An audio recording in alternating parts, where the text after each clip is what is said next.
ଆଜିର ପ୍ରସଙ୍ଗ ବିଷୟ ପଞ୍ଚମା ଗଣେଶ। ଆଲେଖ୍ୟ ପ୍ରଫୁଲ୍ଲ ଚନ୍ଦ୍ର ମହାନ୍ତି। ଉପସ୍ଥାପନାରେ ସୁକନ୍ୟା ଜେନା। ଭାରତୀୟ ଧର୍ମଧାରା ଓ ପରମ୍ପରା ଅନୁସାରେ ସର୍ବଦେବାଦେବୀଙ୍କ ମଧ୍ୟରେ ଅଗ୍ରପୂଜ୍ୟ ହେଉଛନ୍ତି ବିଘ୍ନନାଶକାରୀ ଏକଦନ୍ତ ବିନାୟକ। ବିଦ୍ୟା, ବୁଦ୍ଧି ଓ ସିଦ୍ଧିଦାତା ଭାବେ ଭାରତବର୍ଷର କୋଣ ଅନୁକୋଣରେ ପ୍ରଭୁ ଶ୍ରୀ ଗଣେଶ ବିଭିନ୍ନ ପରମ୍ପରା ଅନୁଯାୟୀ ପୂଜା କରାଯାଏ। ଦକ୍ଷିଣ ଓଡ଼ିଶାର ମୁଖ୍ୟ ସହର ବ୍ରହ୍ମପୁରଠାରୁ ଦକ୍ଷିଣକୁ ହାଓଡ଼ା ମାଡ୍ରାସ ରାଜପଥରେ ପ୍ରାୟ 12 କିଲୋମିଟର ଗଲାପରେ ରଣ୍ଡା ନାମକ ଏକ ଗ୍ରାମର ଛକ ସ୍ଥାନ ପଡ଼େ। ଏଠାରୁ ପଶ୍ଚିମ ପଟକୁ ଆଉ 2 କିଲୋମିଟର ଅତିକ୍ରମ କଲାପରେ ଏକ ସିଦ୍ଧ ପଞ୍ଚମା ଗଣେଶ ପୀଠ ପଡ଼େ। ଆମ୍ବ, ପଣସ, ପିଜୁଳି ଜଙ୍ଗଲ ପରିବେଷ୍ଟିତ ଏହି ପୀଠସ୍ଥଳ ମହେନ୍ଦ୍ର ପର୍ବତମାଳାର ଶାଖା ପର୍ବତ ଶ୍ରେଣୀ କେରାଣ୍ଡିମାଳ ପାର୍ବତ୍ୟ ଉପତ୍ୟକାର ପାଦଦେଶରେ ଏକ ପ୍ରାକୃତିକ ପରିବେଶ ମଧ୍ୟରେ ଅବସ୍ଥିତ। ଏଠାରେ ପ୍ରଭୁ ଗଜାନନ ଏକ ବିଶାଳ ଅଶ୍ୱସ୍ଥ ବୃକ୍ଷ କୋରଡ଼ରେ ଉତ୍ତର ପୂର୍ବ ଐଶାନ୍ୟ କୋଣକୁ ଦୃଷ୍ଟି ନିକ୍ଷେପ କରି ରହିଥିବା ଦେଖାଯାଏ। ମନ୍ଦିର ହୀନ ସ୍ୱୟମ୍ଭୂ ଗଜାନନଙ୍କ ଆବକ୍ଷ ମୂର୍ତ୍ତି ପାର୍ଶ୍ୱରେ ଶିବଲିଙ୍ଗ ସମେତ ପଞ୍ଚଦେବତା ପୂଜା ପାଉଛନ୍ତି। ଦେବୀ ପାର୍ବତୀ, ମା ଦୁର୍ଗା, ନନ୍ଦୀ, ଭୃକୁଟି, କାର୍ତ୍ତିକେୟ ଓ ବୃଷଭ ମଧ୍ୟ ବିରାଜିତ। ଦେବ ଗଣେଶ ମନ୍ଦିର ଶୂନ୍ୟ ହେଲେ ବୃକ୍ଷମୂଳକୁ ଲାଗି ରହିଛି ଏକ ପ୍ରଶସ୍ତ ମଣ୍ଡପ।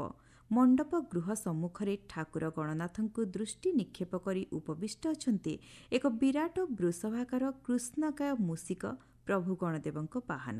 ପୀଠସ୍ଥଳର ପ୍ରାରମ୍ଭରେ ଏକ ସିଂହଦ୍ୱାର ଉପରେ ଉପସ୍ଥିତ ଅଛନ୍ତି ସନାତନ ଧର୍ମର ଆଦି ନିୟନ୍ତ୍ରକ ପଞ୍ଚଦେବତା ଗଣେ, ନାରାୟଣ, ରୁଦ୍ରେ, ଭାସ୍କର, ଅମ୍ବିକେ ତଥା। ପୀଠସ୍ଥଳକୁ ପ୍ରବେଶ କଲାପରେ ପଡ଼ିବ ନାଟମଣ୍ଡପ। ବୃନ୍ଦାବନ ଚନ୍ଦ୍ର ବଂଶୀଧାରୀ କୃଷ୍ଣ, ରାଧା ଓ ଅଷ୍ଟସଖୀଙ୍କ ମନୋମୁଗ୍ଧକାରୀ କୃଷ୍ଣଲୀଳାର ଦୃଶ୍ୟାବଳୀ। ଆଗକୁ ଗଲେ ପଡ଼ିବ ଶ୍ରୀ ଗଜାନନଙ୍କ ସୁବିସ୍ତୃତ ମଣ୍ଡପ ଓ ଅଶ୍ୱସ୍ଥ ବୃକ୍ଷ କୋରଡ଼ସ୍ଥିତ ଶ୍ରୀ ଗଜାନନ। ଏହି ଫୁଲର ଦେବୀପୀଠର ପ୍ରାକୃତିକ ଓ ଭାକ୍ତିକ ପରିବେଶ ଅତ୍ୟନ୍ତ ମନୋରମ।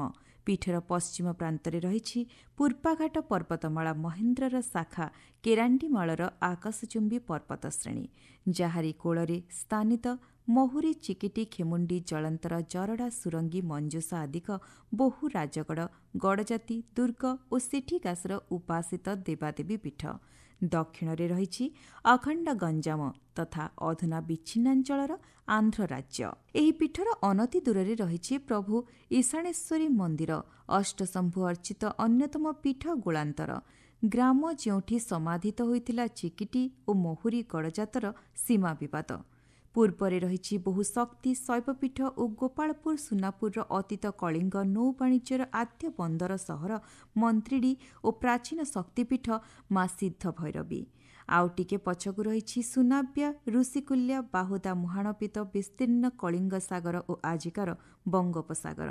ପ୍ରସିଦ୍ଧ ମହିମା ସମ୍ପୂର୍ଣ୍ଣ ଏହି ଗଜାନନ ପୀଠର ଉତ୍ତର ଦିଗକୁ ଅଳଙ୍କୀକରଣ କରୁଥିଲା ଏବେକାର ଐତିହ୍ୟ ସମ୍ପୂର୍ଣ୍ଣ ବ୍ରହ୍ମପୁର ସହର। ଯେଉଁ ସହରାଞ୍ଚଳ କାହିଁକି ସମଗ୍ର ଗଞ୍ଜାମ ଅଞ୍ଚଳ ବିଶ୍ୱ ମାନଚିତ୍ରରେ ପ୍ରସିଦ୍ଧ ପ୍ରାପ୍ତ କରିଥିଲା ତନ୍ତବସ୍ତ୍ରର ରପ୍ତାନୀ ବାଣିଜ୍ୟର ସଂଯୋଜିତ ଅନ୍ତର୍ଦେଶୀୟ ସିଲ୍କ ରୁଟ୍ ତଥା ରେଶମ ପଥ ପାଇଁ। ଏ ସମସ୍ତ ଆଦିଦେବତା ଯାହାରି କରୁଣାରେ 7 ଦରିଆ ପାରିରେ କଳିଙ୍ଗ ନୌବାଣିଜ୍ୟର ପ୍ରଶସ୍ତି ପ୍ରାପ୍ତ କରିବାରେ ସୌଭାଗ୍ୟ ଅର୍ପଣ କରିଥିଲେ, ଆମର ଏହି ପ୍ରଭୁ ପଞ୍ଚମା ଗଣେଶ ଓ ମନ୍ତ୍ରିଡ଼ିଠାରେ ଉପାସିତ ହୋଇ ଆସୁଥିବା ଆଦ୍ୟଶକ୍ତି ସର୍ବମଙ୍ଗଳକାରିଣୀ ଦେବୀ ମା ଭୈରବୀ। ପାଲଟଣା ଜଳଜାହାଜ ତଥା ବୋଇତମଙ୍ଗରେ ବିଘ୍ନହର୍ତ୍ତା ଗଜାନନଙ୍କର ଓ ମା ଭୈରବୀଙ୍କ ଫୁଲ ସିନ୍ଦୁର ଥୋଇ ଏ କଳିଙ୍ଗ ବୀର ବଣିକ ଜାତି ସାରା ବିଶ୍ୱକୁ ଜୟ କରିପାରିଥିଲା। ଏ ହେଉଛି ସେହି ଗଜାନନ ପୀଠ ପଞ୍ଚମା ଗଣେଶ।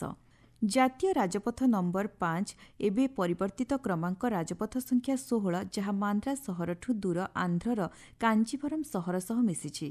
ଅତୀତରେ ଆମ ଓଡ଼ିଶାରୁ ଜରାଜଶ ଗଜପତି ପୁରୁଷୋତ୍ତମ ଦେବ ରାଣୀ ପଦ୍ମାବତୀଙ୍କୁ ପାଇବା ପାଇଁ ଏହି ପୀଠ ଗଜାନନଙ୍କୁ ଉପାସନା କରି ବିଜୟ ପ୍ରାପ୍ତ କରିଥିଲେ, ଯାହାର ଏହି ସ୍ମାରକୀ ସୁଦୃଶ୍ୟ ସେ କାଳର ଥାଟବାଟ ଆଜି ମୁଖ୍ୟ ଜାତୀୟ ରାଜପଥରେ ରୂପାନ୍ତରିତ ହୋଇଛି।